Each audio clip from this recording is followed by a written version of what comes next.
Hello dear students, आज के इस वीडियो में हम फिजिक्स का sample question paper issued by the CBSE for the session 2020-21 solve करने वाले हैं। इससे पहले के वीडियोस में हम इस पेपर का सेक्शन ए, सेक्शन बी और सेक्शन सी सोल्व कर चुके हैं। अगर आपने ये वीडियो नहीं देखे हैं तो आप डिस्क्रिप्शन बॉक्स में उसका लिंक है, वहाँ पे जाके वीडियोज़ को देख सकते हैं। आज का जो वीडियो है इसमें हम सेक्शन डी को सोल्व करने वाले हैं और ये जो सेक्शन डी है ये स्टार्ट होता है क्वेश्चन नंबर 26 से। क्वेश्चन नंबर 26 से ये सेक्शन डी है, तो इस सेक्शन डी को हम सोल्व करने वाले हैं। सेक्शन डी में पहला जो क्वेश्चन है वो क्वेश्चन क्या है उसकी स्टेटमेंट पढ़ते हैं। A rectangular loop which was initially inside the region of uniform and the time independent magnetic field is pulled out with a constant velocity v as shown in the figure given है। देखते हैं क्या है, ये figure दिखा रखा है। इस फिगर में ये जो लूप है, ये लूप इस मैग्नेटिक फील्ड से बाहर निकलता है कांस्टेंट वेलोसिटी के साथ। इसकी इधर जाने की ये जो वेलोसिटी v है ये कांस्टेंट गिवन है। अब ये कहा गया है कि ये लूप जब बाहर निकलता है तो पहला क्वेश्चन इसमें क्या पूछा गया है कि sketch the variation of magnetic flux, induced current and the power dissipated at the Joule heat as the function of time. Graph बनाने हैं टाइम के साथ फ्लक्स का, इंड्यूस्ड करंट का और पावर का। देखिए कैसे बनाएंगे। ग्राफ बनाते हैं उससे पहले हम थोड़ा सा इसको कॉन्सेप्चुअली समझ भी लेते हैं। ये जो रेड लाइन में लगा रहा हूँ यहाँ पे, ये लाइन, इससे पहले और ये जो रेड लाइन है, इन दो रेड लाइन के बीच में जो मैग्नेटिक फील्ड है वो भी कांस्टेंट है और वेलोसिटी भी कांस्टेंट है। मतलब यहाँ से इन दो रेड लाइन के बीच में यानी इस मैग्नेटिक फील्ड में जब ये लूप मूव करेगा तो इसका जो फ्लक्स रहने वाला है, इसका फ्लक्स वो क्या रहेगा, फ्लक्स रहेगा कांस्टेंट। मतलब फ्लक्स में कोई चेंज नहीं आएगा। और आपको पता है अगर यहाँ पे फ्लक्स कांस्टेंट रहने वाला है तो ईएमएफ भी क्या रहेगा, ईएमएफ रहेगा जीरो। फैराडे का सेकंड लॉ क्या बोलता है, सेकंड लॉ क्या बोलता है, सेकंड लॉ बोलता है ई इज इक्वल टू होता है minus d phi divided by d t. और क्योंकि फाई कांस्टेंट है तो जो ईएमएफ है आपके पास वो कितना हो गया, जीरो। ईएमएफ जीरो है तो करंट भी जीरो हो जाएगा, पावर भी क्या हो जाएगी, जीरो हो जाएंगे। ठीक है, ओके। उसके बाद जब ये इस मैग्नेटिक फील्ड से बाहर निकलता है तो एक रफ सा स्केच हम बनाते हैं। जैसे पहले मान लीजिए ये बाहर आगे चल रहा था और इतना सा बाहर निकला, फिर थोड़ा और बाहर निकलेगा ऐसे, फिर थोड़ा और बाहर निकलेगा, तो आप देखोगे कि मैग्नेटिक फील्ड से बाहर एरिया यूनिफॉर्मली निकल रहा है। क्योंकि वेलोसिटी यूनिफॉर्म है तो एरिया भी यूनिफॉर्मली बाहर निकलेगा। तो फ्लक्स, उसके आगे जो फ्लक्स जो है ना वो इंक्रीज होगा। इंक्रीज होगा कैसे, यूनिफॉर्मली इंक्रीज होगा ना। ये आपको अंडरस्टैंडिंग पॉइंट है, लिखना कुछ नहीं है, इसे समझाने के लिए लिख रहा हूँ ना। अब देखो ग्राफ कैसे बनेगा, ये आपको लिखना है। ग्राफ कैसे बनेगा, फ्लक्स का ग्राफ कैसे बनेगा। इधर तो टाइम है और ये क्या हो गया आपके पास, फ्लक्स हो गया। पहले जब मैग्नेटिक फील्ड के अंदर था तो फ्लक्स था आपका कांस्टेंट, तो फ्लक्स था कांस्टेंट। यहाँ तक मैं बोलता हूँ मैग्नेटिक फील्ड था कांस्टेंट था। उसके बाद फ्लक्स लगातार डिक्रीज होगा। फ्लक्स लगातार क्या होगा, डिक्रीज होगा। क्यों डिक्रीज होगा, क्योंकि एरिया लगातार मैग्नेटिक फील्ड से बाहर निकल रहा है तो वो डिक्रीज होता हुआ बाहर निकल रहा है। तो फ्लक्स डिक्रीज होगा तो ग्राफ इस प्रकार से ऐसे आ जाएगा। और पूरा जब मैग्नेटिक फील्ड से बाहर ये लूप निकल जाएगा तो फ्लक्स हो जाएगा जीरो। तो ये इस प्रकार से आपके पास ये आ जाएगा यहाँ पे टाइम। ओके, तो ये आपके पास फ्लक्स का ग्राफ बन गया। अब इस फ्लक्स के करस्पॉन्डिंग आपको ग्राफ बनाना है किसका, ईएमएफ का। ठीक है, तो इसका ईएमएफ का ग्राफ बनाओगे तो ईएमएफ का ग्राफ बन जाएगा, ग्राफिकल वेरिएशन ईएमएफ की हो जाएगी कुछ इस प्रकार से। ये टाइम हो गया और ये क्या हो गया, ये हो गया ईएमएफ। आपको पता है जब तक ये था यहाँ से लेके यहाँ तक ये एरिया था, यहाँ तक फ्लक्स क्या था, कांस्टेंट। तो फ्लक्स कांस्टेंट था तो ईएमएफ क्या रहेगा, जीरो। तो यहाँ तक ईएमएफ क्या रहेगा, जीरो। उसके बाद फ्लक्स डिक्रीज होना शुरू हो गया। तो ये फॉर्मूला देखिए, फ्लक्स डिक्रीज होगा तो यानी फ्लक्स माइनस का है और EMF minus d phi by d t होता है। मतलब फ्लक्स माइनस का, ये माइनस माइनस क्या हो जाएगा, प्लस। तो ईएमएफ यहाँ से फिर क्या हो जाएगा, इंक्रीज हो जाएगा इस प्रकार से। तो ये आपके पास ईएमएफ का आ जाएगा।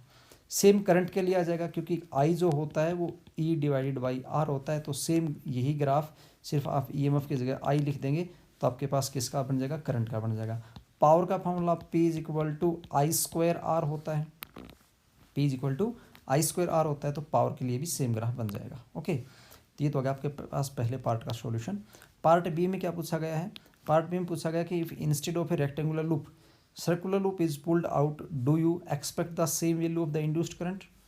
Justify your answer, sketch the variation flux in this case। अच्छा देखो, अगर ये बोलता है कि ये अगर लूप जो हमारे पास था, ये लूप ये रेक्टेंगुलर होने के बजाय अगर मेरे पास ये लूप इस प्रकार से सर्कुलर होता, ये लूप ऐसे सर्कुलर होता और कांस्टेंट वेलोसिटी से ही ये बाहर निकल रहा होता, तो क्या जो रिजल्ट अभी हमने डिस्कस किए हैं क्या ये रिजल्ट आने वाला था? क्या करंट इतना ही आने वाला था? तो उस केस में आप ये देखेंगे कि जब ये बाहर निकलेगा इस प्रकार से, तो आप पहले देखो, ध्यान देना, सर्कल निकलेगा तो सर्कल का पहले इतना सा एरिया निकलेगा, फिर थोड़ा और सर्कल बाहर निकलेगा तो सर्कल का इतना एरिया बाहर निकलेगा। इसका मतलब सर्कल में जैसे मैंने ये सर्कल बना लिया और यहाँ मैं देख रहा हूँ कि पहले इतना सा एरिया बाहर निकला, फिर ये निकला, फिर ये निकला, फिर यहाँ मैक्सिमम हो गया, उसके बाद फिर ये मिनिमम होना शुरू हो गया। इसका मतलब इसका जो फ्लक्स रहेगा, इसका जो फ्लक्स रहेगा वो फ्लक्स कांस्टेंट नहीं रहेगा। तो इसके लिए अगर हम ग्राफ बनाते हैं तो इसके फ्लक्स का ग्राफ इस प्रकार से बनेगा। ये हो गया टाइम, इधर क्या बनेगा, फ्लक्स मैग्नेटिक फील्ड के अंदर तो था कांस्टेंट, और उसके बाद ये पैराबोलिक शेप ले लेगा कुछ इस प्रकार से, ठीक है ना। इसका फ्लक्स कांस्टेंट नहीं है तो ऑब्वियसली इसका जो करंट है वो भी कांस्टेंट नहीं आने वाला, इस प्रकार से चेंज होगा उसका। तो इसने यही पूछा गया था कि क्या same value of the induced current रहेगी, तो इंड्यूस्ड करंट की सेम वैल्यू नहीं रहेगी।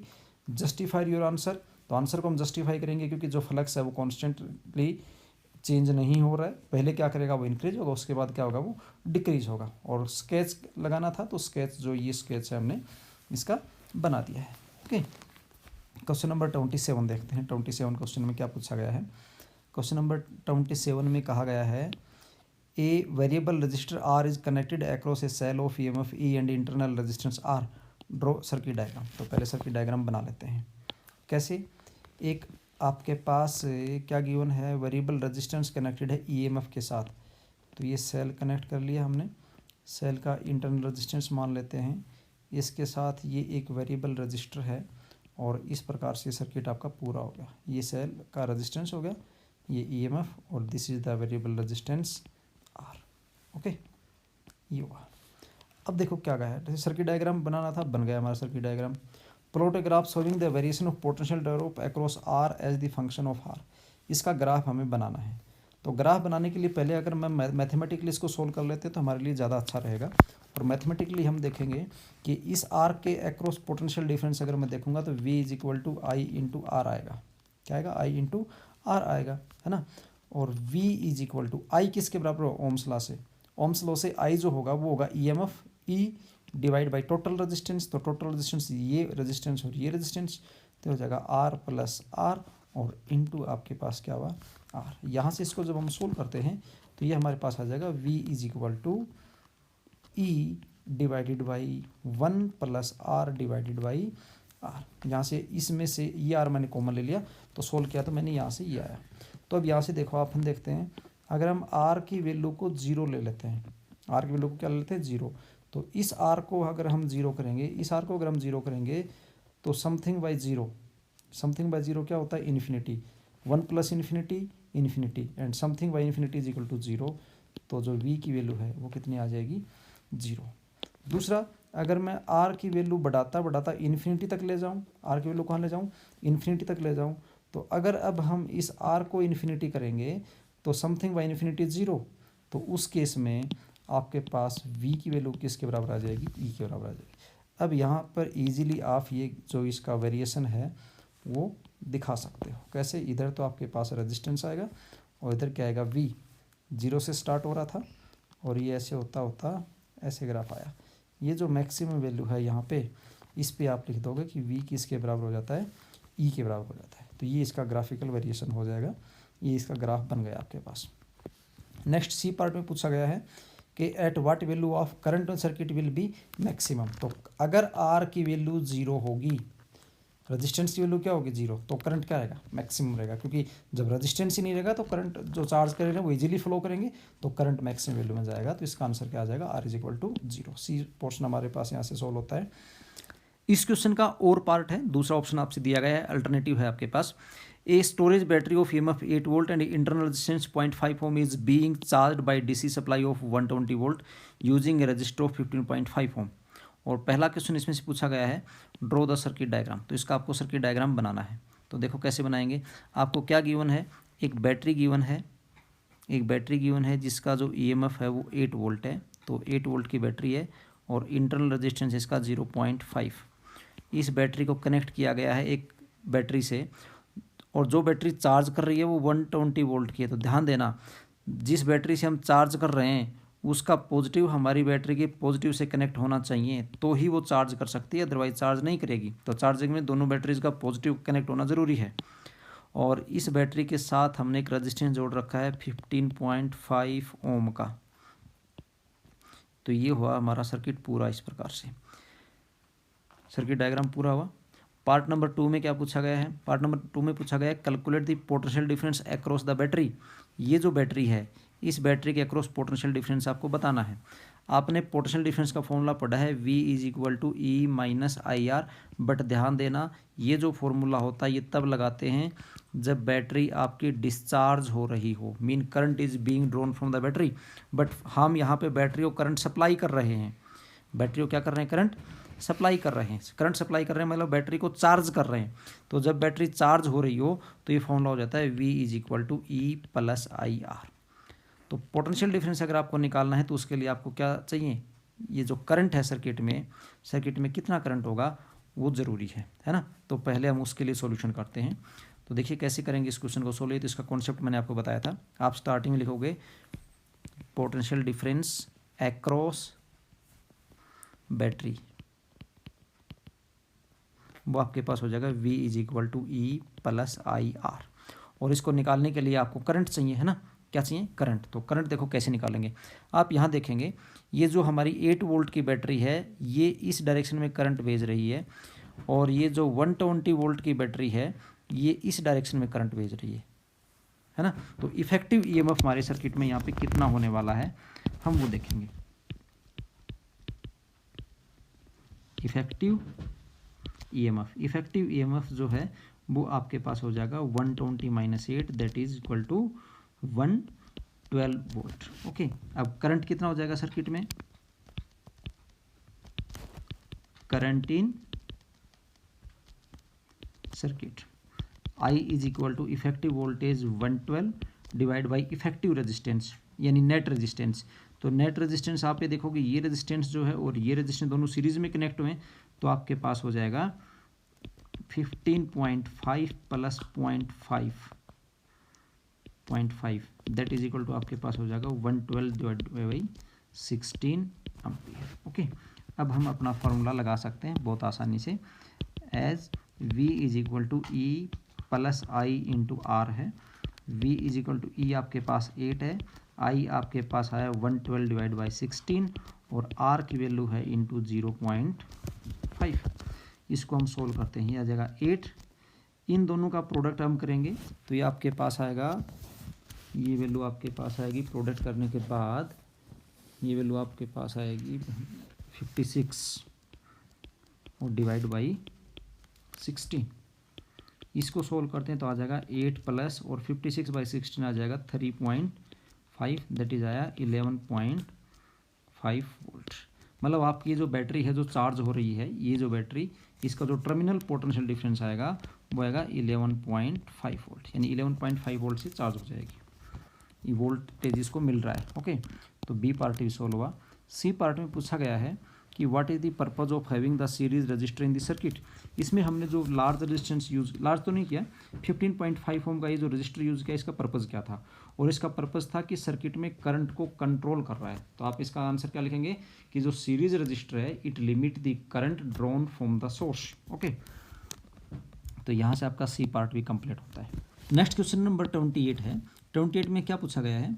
Explain de Broglie argument to the propose his hypothesis. De Broglie का जो हाइपोथेसिस था वो आपको स्टेट करना है। ठीक है, तो ये तो आपको पता है, बताने की जरूरत नहीं है। नेक्स्ट जो पार्ट है, show that D Broglie wavelength of photon equals electromagnetic radiation. ये कॉन्सेप्चुअल क्वेश्चन, इसको हम सोल्व करने वाले हैं। तो देखिए सबसे पहले हम स्टार्ट करते हैं, जो फोटोन होता है, फोटोन का जो मोमेंटम होता है, मोमेंटम ऑफ फोटोन P जो होता है वो E डिवाइडेड बाई C से रिप्रेजेंट किया जाता है। फोटोन का मोमेंटम किससे दिया जाता है? P = E divided by C। इसको अगर हम आगे सोल्व करते हैं तो इसको हम लिख सकते हैं, E को हम लिख सकते हैं h और डिवाइड बाई C। आगे सोल्व करेंगे तो इसको लिख सकते हैं h को लिख सकते हैं हम C/λ और इनटू क्या हुआ C कैंसिल C। मतलब ये हमारा कि जो फोटोन का मोमेंटम p होता है वो आपके पास आएगा h डिवाइडेड बाई लेमडा, और इसको रीअरेंज करूँगा तो आएगा lambda is equal to h divided by p। ठीक है। अकॉर्डिंग टू डी ब्रोगली क्या है? According to de Broglie, according to de Broglie, de Broglie के अकॉर्डिंग जो वेवलेंथ होती है किसी भी मूविंग पार्टिकल की वो क्या होती है? h डिवाइडेड बाई p होती है ना। तो यही हमारा प्रूव हो गया। यही तो ये पूछ रहा था कि क्या, कि हमें क्या दिखाना था, ये इक्वल्स होती है क्या इलेक्ट्रोमैग्नेटिक रेडिएशन की जो वेवलेंथ होगी वो, और जो डी ब्रोगली ने जो वेवलेंथ बताई वो तो ये आ गई ना, ये तो डी ब्रोगली वाली आ गई, और ये किसकी आ गई? इलेक्ट्रोमैग्नेटिक की आ गई। तो हम क्या बोल देंगे? Hence proved, hence. ओके, ये पार्ट सोल्व हुआ। पार्ट नंबर बी देखते हैं। पार्ट नंबर बी में क्या पूछा गया है? If deuteron and alpha particle are accelerated through same potential find the ratio of the associated de Broglie wavelength of the two. Potential दोनों का सेम है, ध्यान देना इस बात के ऊपर, पोटेंशियल दोनों का सेम है, डी ब्रोगली वेवलेंथ का रेशियो निकालना है। तो कोई ऐसा फॉर्मूला लिखो जिसमें पोटेंशियल आता हो और डी ब्रोगली वेवलेंथ आती हो, और वो फॉर्मूला हमारे पास क्या है? Lambda is equal to h divide by root of 2m/q_v। ये फॉर्मूला होता है पोटेंशियल की टर्म में, QV पोटेंशियल को ऐसे लिखेंगे। ओके, अब देखो अल्फा पार्टिकल के लिए और ड्यूट्रॉन के लिए लिखा है, तो दोनों के लिए अलग अलग वेवलेंथ लिख लेते हैं हम। पहले लिखते हैं फॉर अल्फा पार्टिकल, तो अल्फा पार्टिकल के लिए आपके पास क्या आ जाएगा? मैं लिखता हूँ lambda alpha is equal to h divided by root of 2 mass of alpha particle, charge of alpha particle, और v दोनों के लिए तो सेम है ही। फिर हम नेक्स्ट लिखते हैं फॉर ड्यूट्रॉन के लिए lambda deuteron is equal to हो जाएगा h divided by root of 2 mass of deuteron, charge of the deuteron and potential difference. Ratio निकालना है दोनों का, तो रेशियो निकालना है तो मैं रेशियो लिखता हूँ lambda alpha divided by lambda D is equal to lambda alpha है h divided by root of 2 mass of alpha, charge of alpha into V, और यहाँ पे हम लिखेंगे ड्यूट्रॉन का, तो h root 2 mass of deuteron, charge of deuteron into V. अब इसको हम सोल्व करते हैं, v तो कैंसिल कर देगा, v को, h कैंसिल कर देगा h को, तो आपके पास क्या बचेगा? यहाँ पे आपके पास बचता है रूट ऑफ, और 2 कैंसिल कर देता है 2 को, बचेगा मास of deuteron, charge deuteron divided by mass of alpha particle and charge of alpha particle. अब आप ड्यूट्रॉन क्या होता है, अल्फा पार्टिकल क्या होता है, इसका नॉलेज आपको होना ज़रूरी है। ड्यूट्रॉन जो होता है वो H12 होता है, अल्फा पार्टिकल होता है वो He24 होता है। तो हम यहाँ से देखते हैं कि जो ड्यूट्रॉन का जो मास है वो अल्फा पार्टिकल से क्या है? हाफ है ना। तो इस इक्वेशन को हमारे पास आई है, उसको हम रीअरेंज करके, मास ऑफ ड्यूट्रॉन है, मास ऑफ अल्फा पार्टिकल है, उसको हम ऐसे लिख सकते हैं ना, md/qd डिवाइडेड, अल्फा पार्टिकल का जो मास है वो ड्यूट्रॉन से 2 टाइम है, तो मैं लिख सकता हूँ 2md, और जो चार्ज है अल्फा पार्टिकल का वो भी 2 टाइम है, तो क्या हो जाएगा 2qd, है ना। md/qd से md/qd कैंसिल हो जाएंगे, ये आपके पास आएगा root of 1 divided by 4 that is equal to 1/2। तो wavelength of alpha particle ratio of wavelength of deuteron is equal to आएगा 1/2। इसका आंसर आएगा आपके पास ये 1/2 जो है वो इनकी वेवलेंथ का रेशियो आ जाएगा। नेक्स्ट देखते हैं, नेक्स्ट क्वेश्चन क्या है, और नेक्स्ट और में क्वेश्चन दिया गया है, और वो क्या है, state the main implication of the observation obtained from the various photoelectric experiments. थोड़ा सा इसको आपको कंफ्यूज करने की कोशिश की गई है, यहाँ पे इसने जो ये शब्द यूज़ किया है इम्प्लीकेशंस यूज़ करके, है ना। लेकिन आप थोड़ा सा ध्यान से अगर आप देखेंगे तो क्या पूछता है, state the main implication of the observations obtained from various photoelectric experiments, मतलब एक प्रकार से फोटोइलेक्ट्रिक एक्सपेरिमेंट्स के जो रिजल्ट्स हैं, जिसको लॉ ऑफ फोटोइलेक्ट्रिक इफेक्ट बोलते हो आप, वो पूछा गया है। तो फोटोइलेक्ट्रिक इफेक्ट के लॉ आपको लिखने हैं। और आगे इसमें पूछा गया कि can these implication be explained by the wave nature of the light. इसका मतलब जो फोटोइलेक्ट्रिक इफेक्ट का जो इफेक्ट है, जो आपने लॉ फोटोइलेक्ट्रिक इफेक्ट लॉ में जो आपने ऑब्जर्वेशन देखे, उसको वेव थ्योरी से एक्सप्लेन कर सकते हैं? तो नहीं कर सकते। क्यों नहीं कर सकते? उसका जस्टिफिकेशन आपको लिखना है। थ्योरेटिकल क्वेश्चन है, आप इसको इजीली कर लेंगे, तो यहाँ उसको लिखने की ज़रूरत नहीं है। ओके, नेक्स्ट क्वेश्चन देखते हैं। 29th जो क्वेश्चन है, उस क्वेश्चन में क्या पूछा गया है उसको ध्यान से देखते हैं। 29 क्वेश्चन में कहा गया है कि drive an expression for the frequency of radiation emitted when A hydrogen atom D excite from the level n to n-1। तो पहले इसी को सॉल्व करते हैं। हाइड्रोजन के केस में n से n-1 लेवल के अंदर कोई ये आपके पास इलेक्ट्रॉन है वो जंप करता है, और उसकी आपको बतानी है कि फ्रीक्वेंसी कितनी होगी। ये फ्रीक्वेंसी इसकी पूछी गई है, तो उसकी फ्रीक्वेंसी हम कैसे बताएंगे वो देखनी है। तो देखिए इस क्वेश्चन में क्या करना है आपको। हमें पता है कि जो वेवलेंथ होती है 1/λ दैट इज इक्वल टू होती है r1/n² final minus 1/n² initial. ये फॉर्मूला होता है। ओके, अब यहाँ पे n फाइनल आपकी जो है वो कितनी है, वो है n-1, और n इनिशियल है वो आपके पास गिवन दे रखी है, n गिवन है। ओके, ये वैल्यूज़ अगर हम यहाँ पे पुट करते हैं तो आपके पास 1/λ जो आता है वो आएगा r1/n-1 whole square minus 1/n², क्योंकि n से n-1 में आ रहा था ना। ओके, आपको तो फ्रीक्वेंसी निकालनी है। क्या निकालनी है? फ्रीक्वेंसी निकालनी है। फ्रीक्वेंसी निकालनी है ना, तो फ्रीक्वेंसी न्यू जो होती है वो c/λ होती है, तो दैट इज इक्वल टू हो जाएगा rc, और इसको मैं सोल्व कर देता हूँ। ये हो जाएगा n² into n-1 whole square, और ये आपके पास हो जाएगा n² minus into n-1 whole square, ये आ जाएगा। ओके, इसको आगे हम सोल्व करते हैं तो हमें मिलेगा rc, और ये आपके पास सोल्व करने के बाद आ जाएगा, इसका जब खोल लेंगे तो n² माइनस n² प्लस 1 का स्क्वायर, और इस तो ये आ जाएगा n² से n² कैंसिल हो जाएगा, तो आपके पास ये आएगा 2n डिवाइडेड बाई 2n, ये आपके पास आएगा 2n-1, और डिवाइडेड बाई आएगा n² इंटू n-1 का होल स्क्वायर। ओके, तो इतनी फ्रीक्वेंसी आपके पास आ जाएगी।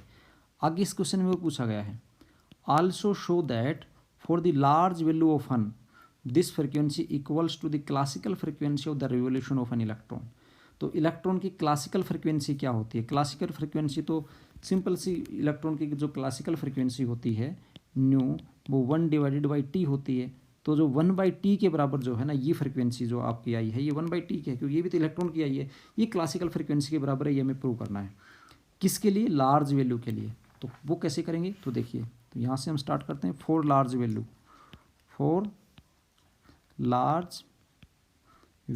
ऑफ n की वैल्यू अगर बहुत लार्ज है तो उस केस में जो 2n-1 है उसको हम नियरली लिख सकते हैं 2n, क्योंकि n अगर बहुत लार्ज है और उसकी वैल्यू में से अगर -1 को हम 1 को सब्ट्रैक्ट करेंगे तो उसके ऊपर कोई फ़र्क नहीं पड़ने वाला, वो 2n ही आ जाएगा। आल्सो n-1 जो है वो नियरली इक्वल टू किसके हो जाएगा? n हो जाएगा। तो हमारे पास जो रिजल्ट आया है फ्रीक्वेंसी का इस केस में, अब वो हो जाएगा rc, और ये हो जाएगा आपके पास 2n, और n² ये हो गया, तो n पावर 4। तो ये रिजल्ट आपके पास हो गया 2rc डिवाइडेड बाई n³। अब ये हमें प्रूव करना है कि ये जो फ्रीक्वेंसी है ये हमारे पास आई, ये क्लासिकल फ्रीक्वेंसी के बराबर होगी ना, ये हमें प्रूव करना है। तो क्लासिकल फ्रीक्वेंसी क्या होगी? क्लासिकल फ्रीक्वेंसी होती है 1/t। कितनी होती है? 1/t होती है। ओके, और t क्या होता है? t होता है 2πr/v, तो इसको मैं लिख सकता हूँ v/2πr। क्या लिख सकते हैं? v/2πr। एज v क्या है? v किसी भी ऑर्बिट की वेलोसिटी है, तो जो v की जो वैल्यू हमारे पास आती है, v की वैल्यू वो हमारे पास होती है c² divided by 2h epsilon not n। ये वैल्यू आप बोर्ड्स के पोस्टुलेट से ड्राइव कर सकते हो। मैं डायरेक्ट लिख रहा हूँ, मुझे याद है। अगर आपको याद नहीं हो तो डायरेक्ट आप निकाल सकते हो, अदरवाइज डायरेक्ट याद है तो अच्छी बात है। और r की जो वैल्यू होती है वो होती है n² h² epsilon not divided by pi c²।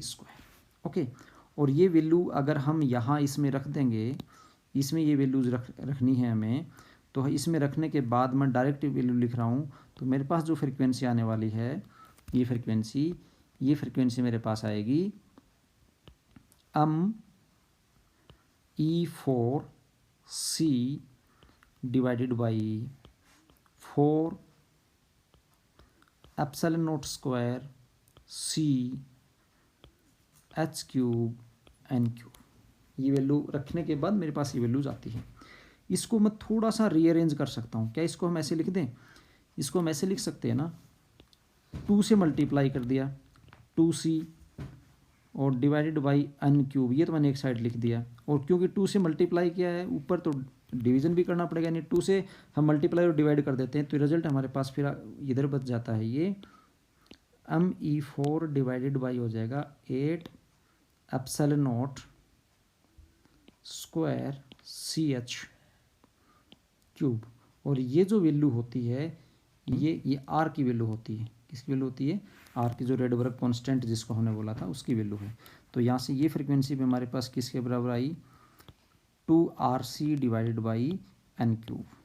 ये भी इतनी है, और ये जो वैल्यू थी हमारे पास ये भी कितनी थी?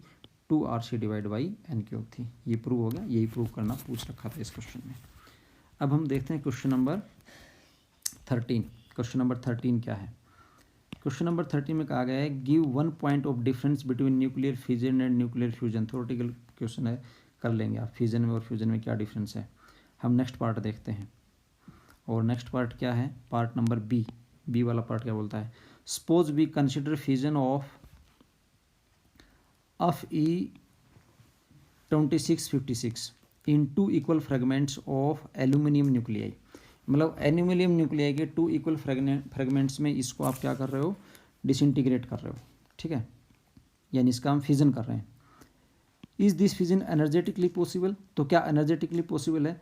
आंसर हमें जस्टिफाई करना है क्यू वैल्यू को फाइंड आउट करते हुए, और ये वैल्यूज हमें गिवन है। तो देखो कैसे फाइंड आउट करेंगे। पहले इसने जो लिखा उसकी रिएक्शन लिख लेते हैं। क्या है हमारे पास? Fe2656 है, इससे 2 एल्यूमिनियम के फ्रेगमेंट बनेंगे। तो एल्यूमिनियम जो होता है वो है 13 और 28 प्लस एल्यूमिनियम 13 28, 2 एल्यूमिनियम बन गए, और प्लस इसके साथ कुछ एनर्जी निकलने वाली है। अब देखो, अगर ये एनर्जी की वैल्यू पॉजिटिव आएगी तो ये पॉसिबल है, और अगर ये एनर्जी की वैल्यू हमारे पास नेगेटिव आ गई तो ये पॉसिबल नहीं है। तो हमें सिंपली यहाँ पे एनर्जी की वैल्यू ही फाइंड आउट करनी है। तो एनर्जी की वैल्यू हम कैसे फाइंड आउट करेंगे, हम वो देखने वाले हैं। तो उससे पहले यहाँ पे कुछ गिवन डेटाज हैं वो आपको लिख लेने हैं। और वो डेटा क्या हैं कि यहाँ पे गिवन ये है आपके पास कि मास जो है Fe2656 का मास गिवन है वो है 55.93494 यूनिट। और मास जो है वो एल्यूमिनियम 1328 गिवन है आपके पास 27.98191 यूनिट।